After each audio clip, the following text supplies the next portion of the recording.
Hi viewers, good morning. Welcome to profit master dot in. ఇవాళ 9th October Saturday. International మార్కెట్స్లో నిన్న ఈ విధంగా పర్ఫార్మెన్స్ కొనసాగింది. నెక్స్ట్ వీక్ మన మార్కెట్స్ని ఇంపాక్ట్ చూపించబోయే అంశాలు ఏంటి, టాప్ బిజినెస్ హెడ్లైన్స్ ఏమున్నాయో చూద్దాం.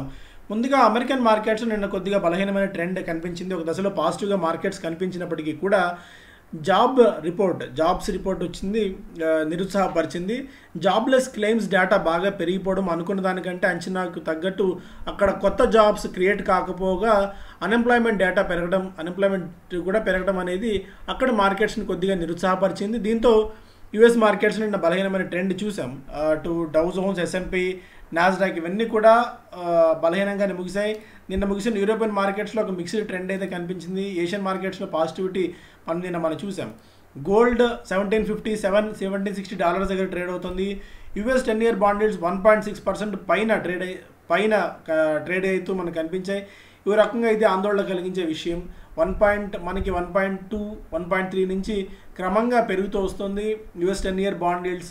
ఎందుకంటే సెప్టెంబర్ జాబ్స్ డేటా అనానుకూలంగా రావడం వల్ల. క్రిప్టోలో చూస్తేనేమో బిట్ కాయిన్ $54,000 పైనే ఉంది, $54,507 దగ్గర. ఎథీరియం కొద్దిగా వీక్ అయింది. లైట్ కాయిన్, క్రిప్టో కరెన్సీలు అన్నీ కూడా కొద్దిగా బలహీనంగా కనిపిస్తున్నాయి.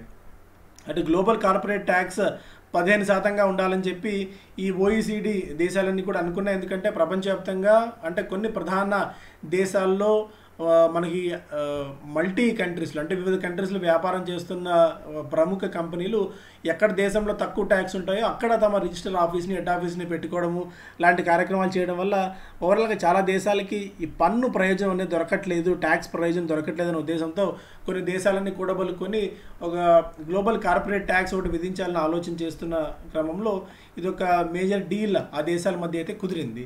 సో ఇంకా అంత డీటెయిల్గా మాట్లాడుకోవడానికి మనకు డైరెక్ట్గా ఇంపాక్ట్ ఉండట్లేదు కాబట్టి అంత డీటెయిల్డ్గా దాని గురించి మాట్లాడలేదు.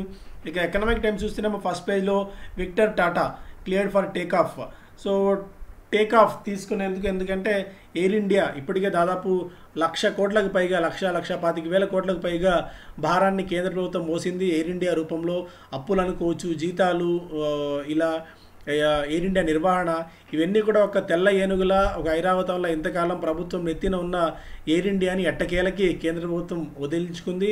కేవలం 18,000 కోట్ల రూపాయలకి టాటా సంస్థలు ఎయిర్ ఇండియాని కొనుగోలు చేస్తున్నాయి. ఎయిర్ ఇండియా, ఇండియన్ ఎయిర్లైన్స్, అలాగే వాళ్ళకున్న గ్రౌండ్ హ్యాండ్లింగ్ కెపాసిటీలో, గ్రౌండ్ హ్యాండ్లింగ్ సర్వీసెస్లో కూడా 50% వాటాని టాటా సంస్థ చేజిక్కించుకుంది. సో 68 ఏళ్ల తర్వాత ఏదైతే మళ్ళీ టాటాల నుంచి ప్రభుత్వం తీసుకుందో ప్రైవేటైజేషన్లో భాగంగా మళ్ళీ టాటాలకే తిరిగి చేరింది 68 సంవత్సరాల తర్వాత. And no change in policy rates నిన్న శక్తికాంత్ దాస్ గారు ప్రకటించడం మనం చూసాం మానిటరీ పాలసీ కమిటీలో. సో ఎలాంటి పాలసీ నిర్ణయాలు, విధాన నిర్ణయాల్లో కీలకమైన వడ్డీ రేట్లలో ఎలాంటి మార్పులు అయితే మనకు కనిపించలేదు. Double digit growth for TCS across verticals. So అనుకున్న స్థాయిలో టీసీఎస్ రిజల్ట్స్ని ప్రకటించకపోవడం కూడా కొద్దిగా నిరుత్సాహపరిచిందనే చెప్పుకోవచ్చు. రాబోయే రోజుల్లో కొద్దిగా ఇంపాక్ట్ కూడా మనకి ఉండొచ్చు. అండ్ స్పెసిఫిక్గా చూస్తేనేమో revenue miss in Q2 cos of worry for TCS investors. TCS ఎందుకంటే సీక్వెన్షియల్ గ్రోత్ పరంగా అంతకుముందు 2.8 ఉంది, ఇప్పుడు కేవలం 2.9% పరిమితం అవ్వడం అనేది కొద్దిగా ఆందోళన కలిగించే విషయంగా ఉంది రెవెన్యూ మిస్ చేయడంతో. మొబిక్విక్ ఐపీఓకి సెబీ నుంచి ఆమోదం లభించింది. 1,900 కోట్ల రూపాయల ఇష్యూ ఇది. దివాళీ కంటే ముందే ఐపీఓకి రావాలని చెప్పి మొబిక్విక్ భావిస్తోంది. డిజిటల్ పేమెంట్స్ ప్లాట్ఫామ్ ఇది. ఇప్పటికి కూడా స్టిల్ ప్రీ ఐపీఓలో అన్లిస్టెడ్ స్పేస్లో ఈ స్టాక్స్ అయితే అందుబాటులో ఉన్నాయి. కాకపోతే 6 months వెయిటింగ్ పీరియడ్ ఉంటుంది మనం స్టాక్స్ ఒకవేళ తీసుకున్న తర్వాత. సో దీన్ని కూడా మార్కెట్ ఇన్వెస్టర్స్ అందరూ ఇన్వెస్ట్ చేసిన సంగతి మనందరికీ తెలిసిందే. పాలసీ బజార్ జస్ట్ సెకండ్స్ టైంలో, మినిట్స్ టైంలో మనకి అయిపోయింది. 55 minutes అనుకుంటాను. వచ్చిన లాట్స్లో పాలసీ బజార్లో వచ్చిన షేర్స్ హాట్ కేక్ లాగా మొన్న ఇది ఎలా అయితే గంట సేపట్లో 25,000 బుకింగ్స్ మహీంద్రా XUV 700 కార్స్ ఎలా బుక్ అయ్యాయి అని తెలుసుకున్నాము. పాలసీ బజార్ స్టాక్స్ కూడా అంతే డిమాండ్ లభించింది. 1000 స్టాక్స్ జస్ట్ స్ప్లిట్ సెకండ్స్లో వెళ్ళిపోయాయి నిన్న. పాలసీ బజార్ స్టాక్స్కి ప్రీ ఐపీఓ అన్లిస్టెడ్ స్పేస్లో అంత డిమాండ్ ప్రస్తుతం పాలసీ బజార్ స్టాక్స్కి కూడా కనిపిస్తుంది. రెవెన్యూ పాయింట్ ఆఫ్ వ్యూలో చాలా స్ట్రాంగ్ గ్రోత్ ఉంది. బట్ లాభాలను కంపెనీ ప్రకటిస్తుందా అంటే కంపెనీ నష్టాలనే ప్రకటిస్తుంది, ఇంకా లాభాల దీనిలోకి రాలేదు. బట్ అయినా కూడా ఎందుకు పాలసీ బజార్ లాంటి స్టాక్స్కి అంత డిమాండ్ ఏర్పడుతుంది అంటే ఫ్యూచర్ పొటెన్షియల్ బాగుండొచ్చు, ఫ్యూచర్ పొటెన్షియల్ ఎక్కువగా ఉంటుందన్న ఏకైక అంచనాలతో ఆ స్టాక్స్లో మనం డిమాండ్ అయితే చూస్తున్నాము. సో పాలసీ బజార్ స్టిల్ ఇప్పటికి కూడా నెగిటివ్నెస్ని, పాలసీ బజార్ పూర్తి స్థాయిలో ఇంకా వీక్నెస్ని కనబరుస్తూ వచ్చిన సంస్థ. 2019లో ఇన్కమ్ 528 కోట్లు, 2020లో 855 కోట్లు, అలాగే 2021లో 957 కోట్ల రూపాయల ఆదాయాన్ని ఈ సంస్థ సమకూర్చుకుంది. అండ్ ప్రాఫిట్ ఆఫ్టర్ ట్యాక్స్ పరంగా చూసుకుంటేనేమో 2019లో 350 కోట్ల నికర నష్టాన్ని కంపెనీ ప్రకటిస్తే 2021లో ఆ నష్టం 150 కోట్లకు తగ్గింది. ఇట్లా రెవెన్యూ పెరుగుతోంది, లాస్ తగ్గుతోంది. సో రాబోయే రోజుల్లో ఈ కంపెనీకి ఈ IRDA నుంచి కూడా అనుమతి లభించింది కాబట్టి ఫిజికల్ స్టోర్స్ని కూడా ఏర్పాటు చేసే అవకాశం ఉంటుంది పాలసీ బజార్. సో అందువల్ల ఈ పాలసీ బజార్కి చాలా స్ట్రాంగ్ డిమాండ్ అయితే ప్రస్తుతం మనకి కనిపిస్తుంది. సో స్టిల్ ఇంకా ఎవరికైనా ఇంట్రెస్ట్ ఉంటే ఒకసారి, ఎందుకంటే ప్రీ బుకింగ్ అయితే నడుస్తుంది, ఇనిషియల్గా పాలసీ బజార్ షేర్స్ మనకి అందుబాటులో లేవు. సో స్టిల్ ఎవరికైనా ఇంట్రెస్ట్ ఉంటే ఒకసారి ఈ పైన ఉన్న నెంబర్కి, వాట్సాప్ నెంబర్కి ఒకసారి హాయ్ పెట్టండి. సో మీకు మరిన్ని వివరాలు దీని గురించి తెలుస్తాయి. ప్రైస్ ఎంత ఉంటుంది అంటే 2100, 2200, 2300 మధ్య వేవర్ అవుతుంది. మోస్ట్లీ 2200 రూపీస్ పైనే స్టాక్ అయితే అందుబాటులో ఉంటుంది పాలసీ బజార్. అయితే ఎక్కడ లిస్ట్ అవుతుంది, ఐపీఓకి ఎంత వస్తుంది అనే ఫస్ట్ అడిగే క్వశ్చన్ అదే అందరూ. సో ఐపీఓకి ఎక్కడ వస్తుందన్న సంగతి మనకు తెలియదు. 2 రూపీస్ ఫేస్ వాల్యూ వస్తున్న స్టాక్ ఇది. సో ప్రైస్ ఎక్కడ ఐపీఓ వస్తుంది మనకు ముందు తెలియదు, ఎందుకంటే అది డిస్క్లోజర్ ఏ పాయింట్ ఆఫ్ టైంలో కూడా మనకి తెలియదు కాబట్టి మనకు ఆ విషయం తెలియదు. సో కొద్దిగా మనం రిస్క్ తీసుకున్నట్టే అవుతుంది. బట్ స్టిల్ ఈ మధ్యకాలంలో వస్తున్న డిజిటల్ కంపెనీస్కి అన్నిటికీ విపరీతమైన డిమాండ్ వస్తుంది కాబట్టి ఈ పాలసీ బజార్ని కూడా మనం కొద్ది గొప్ప కన్సిడర్ చేసుకోవచ్చు. ఇక Zee gets 2 week time to file reply in Invesco case. Invesco కేసులో 2 వారాల గడువు అయితే లభించింది జీకి. Central bank more than doubles IMPS limit to 5 lakhs. IMPS లిమిట్ని 5 లక్షల రూపాయలకి పెంచింది. సో SMEలకి, ఈ కంపెనీస్కి బెనిఫిట్ కాబోతుంది. ఇవన్నీ కూడా ఈ డిజిటల్ వ్యాలెట్, డిజిటల్ కంపెనీస్కి బెనిఫిట్ కాబోతుంది, లైక్ మొబిక్విక్ లాంటి వాటికి.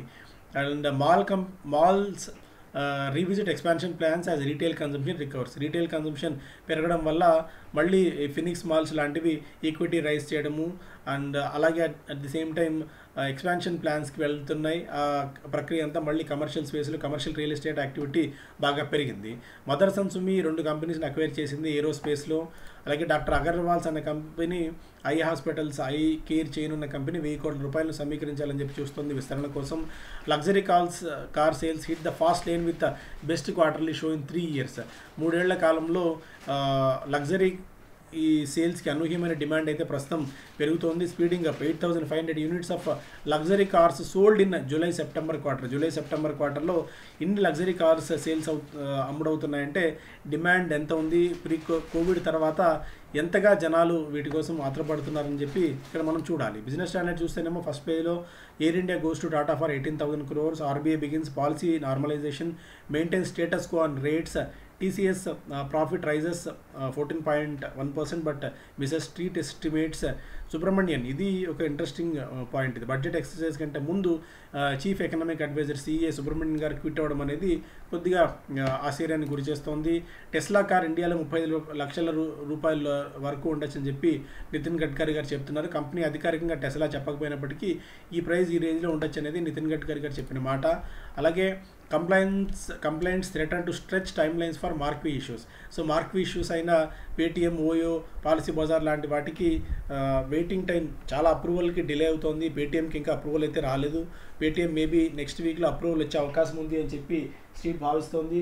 ఒకవేళ కనుక వస్తే ఇది కూడా దీవాళీ కంటే ముందే ఐపీఓకి రావాలని చెప్పి పేటీఎం కూడా భావిస్తోంది. కాబట్టి అండ్ కొన్ని ఇష్యూస్కి ఎందుకని చాలా డిలే అవుతుంది, లైక్ IRCTC లాంటి వాటికి చాలా తక్కువ టైంలో 26 డేస్లో అప్రూవల్ వచ్చింది. మిసెస్ బెక్టార్కి 30 డేస్లో అప్రూవల్ వస్తే క్యామ్స్కి 190 రోజులు అప్రూవల్ టైం పట్టింది. లిఖిత ఇన్ఫ్రాకి 186 days, బార్బిక్యూ నేషన్కి 141 days అప్రూవల్ టైం పట్టింది సెబీ దగ్గర.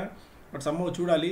సో పెద్ద ఇప్పుడు LIC, పేటీఎం, ఓయో లాంటి పెద్ద పెద్ద ఇష్యూస్ అన్నీ వస్తున్నాయి. కాబట్టి ఈ ఇయర్ ఎండ్ అలాగే నెక్స్ట్ ఇయర్ స్టార్టింగ్లో చాలా హంగామా ఉండబోతోంది ఐపీఓ స్పేస్లో కూడా.